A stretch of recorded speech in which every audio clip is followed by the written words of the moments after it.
I'm 4'11" and crushing hard on a 6'4" goddess at work. Okay, Reddit, I need some. Hello, Reddit.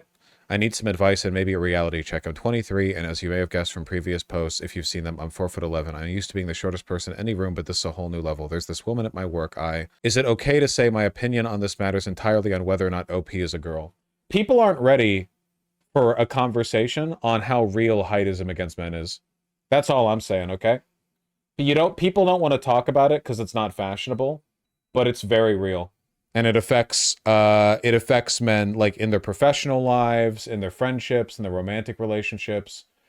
No one really cares with women because like tall women, I guess tall women maybe people give them some shit, but like I don't think it's as big of a deal as being a short guy in terms of like how you get treated. Men need to embrace short king vibes. It's genuinely crazy how big of a deal it is, you know? I hate when people say short king, it's so demeaning to dudes. Well, it is kind of like a pat on the head, you know what I mean?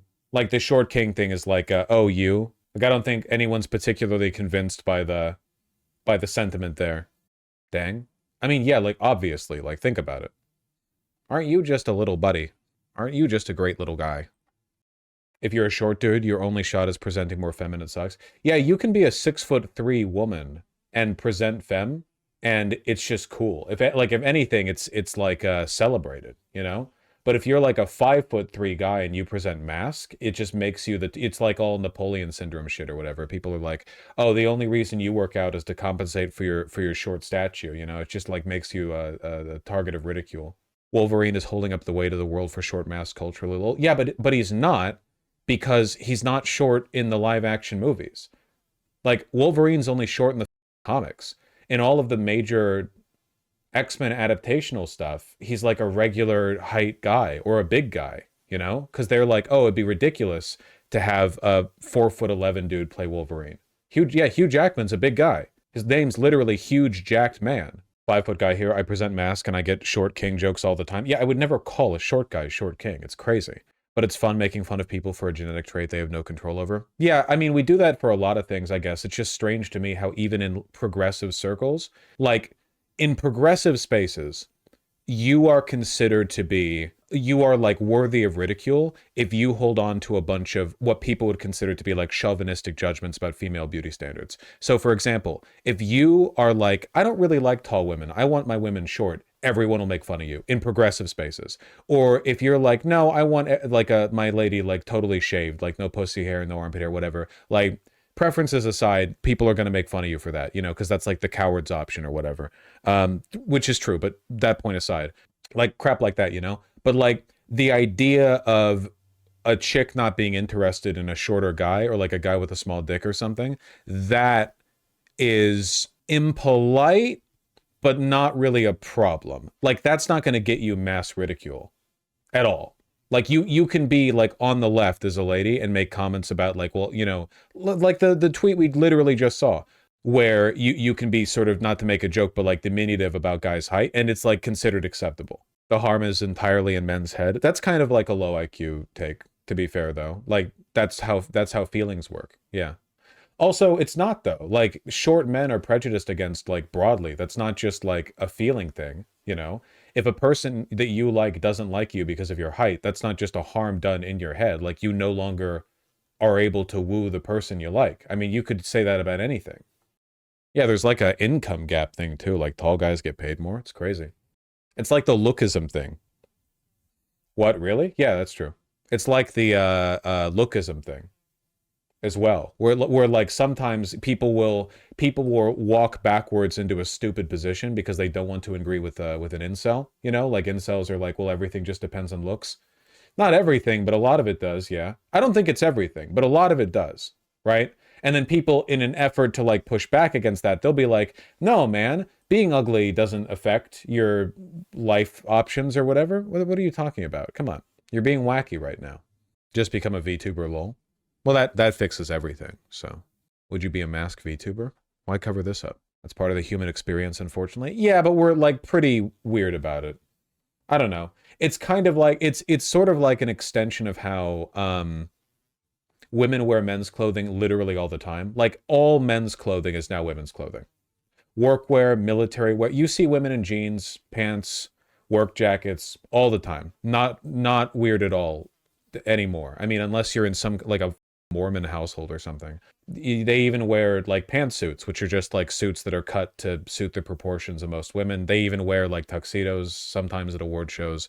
You know, women can wear men's clothing. Men can't wear women's clothing. You get hate crime doing that. And it's kind of like an extension a little bit of like, you know, it's hard to be on top, right? Society privileges men, but when you're like it's not like women men with like a flat line, like being a woman puts you here and being a man puts you here. It's more like a bimodal distribution where you have two peaks where like as a man you can be really low down if you don't adhere to certain standards, right? Like a guy who goes outside wearing a dress is not treated better than the average woman. They're treated much worse. So like you can fall from grace a lot harder as a guy because you're expected to be like a venerate, like an avatar of certain virtues, you know? Like default, the men get treated better or have more social privilege or whatever, you know?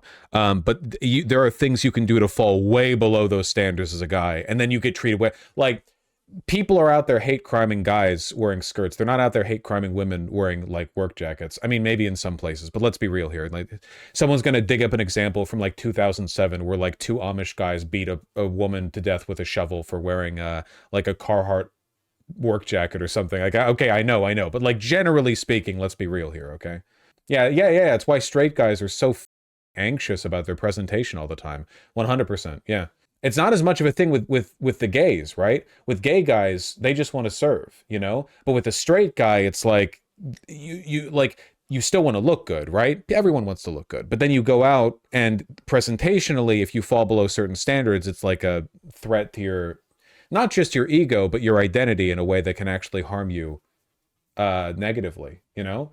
Like you see this a lot in cultures that are more socially regressive, like inner city gang culture or like old mob shit, or in like traditionalist rural communities where if a guy falls below like a set standard of expectations for how they're meant to behave, it's worse than being treated like a woman. You fall like way below. This is how a lot of gangland shootings happen, right? You have like two guys who are both like on the razor's edge when it comes to their local reputation, and like a tiny slight blows up into a firefight over nothing.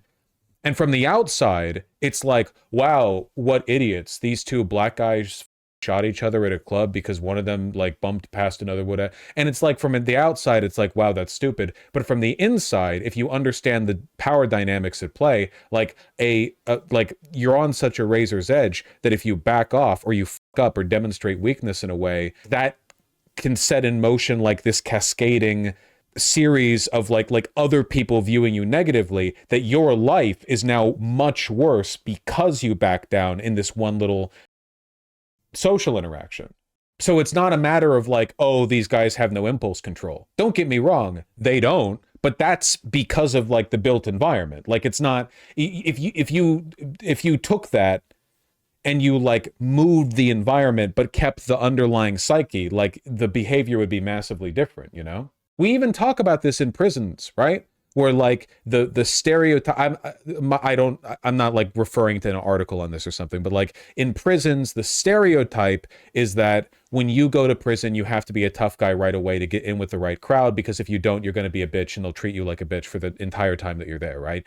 I'm not here to argue about what prisons are actually like. I'm sure it varies area to area. I'm you know, not an expert on that, but like that understanding of how the prison system works is based off of, on one level, an irrational assessment of the mind state of the prisoners, but on another level, a rational assessment of an environment that has been constructed by the warden and by the prison guards to have this everyone is on a razor's edge dynamic, because that keeps them afraid and that keeps them fighting each other, you know, and it keeps recidivism rates high, which the prisons want because it allows them to use them for slave labor. So you always keep people like in a, oh, if you talk back to me at the prison yard, like I'll bludgeon you to death with a weight or something, you know, and that like perceived irrationality is like an expected consequence of the environment. Basically what I'm getting at is that men are the most oppressed gender.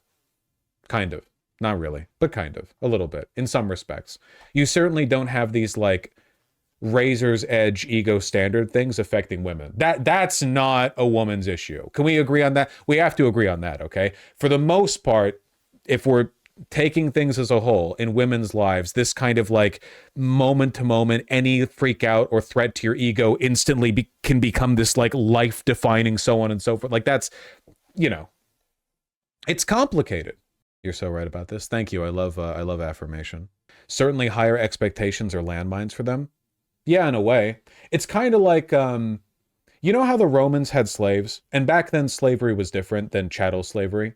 Slaves were treated terribly in the Roman days, by the way. I'm not saying that they weren't, but like a slave under some circumstances might have very low expectations placed on them. Like they might have a general set of tasks that they're expected to complete, and they might have very limited legal rights, but their responsibilities in some cases weren't always enormous. But if you were like a praetor or like a Roman guard or an aristocrat or like in the noble society, you might have like an insane list of responsibilities, and faltering even a little bit might get your ass like yoinked, you know, or potentially you could lose everything. Now, obviously, that Roman citizen is way the privileged over their slaves. Not even arguable. Obviously, that's the case.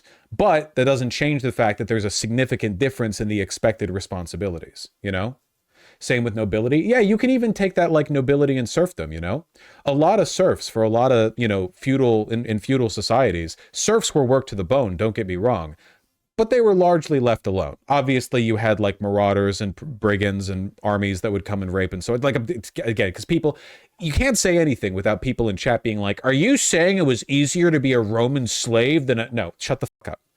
But if you were like, you know, a serf in like 14th century France or whatever, and the harvest is fine, you know, you can more or less like live out your days. You're doing your work, you know, whereas a noble might live in constant fear and paranoia because the court is cutthroat. And they're always like fighting over these tiny little bits of power. And you're like, well, why don't they just chill out? Because if one of them chills out, the other ones that are fighting for tiny bits of power will take their power and they get killed, you know? Like, well, why don't all these people in this like social class that basically incentivizes infighting, why don't they just chill out? Because if they did, someone else you would be the easiest target, you know? You get me. And I think a lot of men who are very reactionary nowadays, you know, especially young men, I think they're perceiving like one half of this dynamic. You know what I mean? I think they're upset about an element of what I'm talking about without understanding the broader picture. And as a consequence of that, they're like, and that's one of the reasons why liberal pushback against like the incel reactionary craze is really ineffective, because like you had this, and it's not as common now, but a few years ago, the most common thing you would hear in response is like, you whiny man baby, men have no problems, etc., etc. Which is like, are these people whiny man babies? Yes. But the pushback, you're doing that like democratic thing of like, well, actually, no, the economy's fine, you know? You get me. There is a dynamic here to be explored or engaged with. It's just, it's difficult to get like a piece of that. And it's difficult to like push for any acknowledgement of that when you still have stuff like this. You know, and I'm not like blaming this one person, whatever. Is it okay to say my opinion matters on whether OP is a girl? I don't know. Like this is just a reflection of an underlying bias a lot of people have. It's not like this one person is like the especially problematic or whatever, you know. It's difficult to like engage with that. Because you can say, you know, oh yeah, shorter men do get treated worse, but XY, XY, XY, and then, well, not XY like chromosomes, I mean like continue. And then they would go like, okay, you can say that, but at the same time, like people are still, like they still believe that, you know? You can talk it down, but the reality is people still feel that way. You compared being short to slavery? That was my mistake. Being short as a guy today is way worse than being a Roman slave. My apologies. Can't talk about shit. Can't talk about shit anymore. Everyone's always going after you for speaking the truth. Can't say shit about talk. I'm a woman with a preference for short men. Am I closer to godliness? That's called being a chaser. Work on yourself. Wait, from your perspective, is that why trans women are viewed generally harsher than trans men? Oh, for sure, yeah. Because if you're a transphobe, a trans man is like a deluded lady, but all they're doing is like ineptly grasping at the power men have. Whereas if you're a transphobe, a trans woman is like a sexual deviant. There's like a much more virulent or like malicious connotation in the rhetoric. And you see this all the time. Yeah. You're given a lot more leeway if you're perceived to be a woman. Trans men aren't women, but you know what I mean? Like from a transphobic perspective, you're given more leeway than if you're perceived to be a guy. Transphobes barely talk about trans men. Yeah, usually only in the context of like our lost sisters or whatever bullshit. You know, not in a meaningful way at the very least. Even trans people rarely talk about trans men. Well, they're less centered in the like national dynamic, you know. Well, whatever. I feel like we're retreading old topics here. I mean, I guess that's part of what you have to do when you're a live streamer. It feels like so much of the transgender arguments like just abruptly stopped when the right wing consolidated and realized they didn't have to make the arguments anymore. They had enough of the social mandate that they could just advance their agenda without having to argue its legitimacy. Like there was a duration during which like they were intent on arguing the virtues of their bad arguments or whatever, and then like past a certain point it was like, oh, we don't have to anymore. We don't have to pretend in bad faith to be interested in the arguments.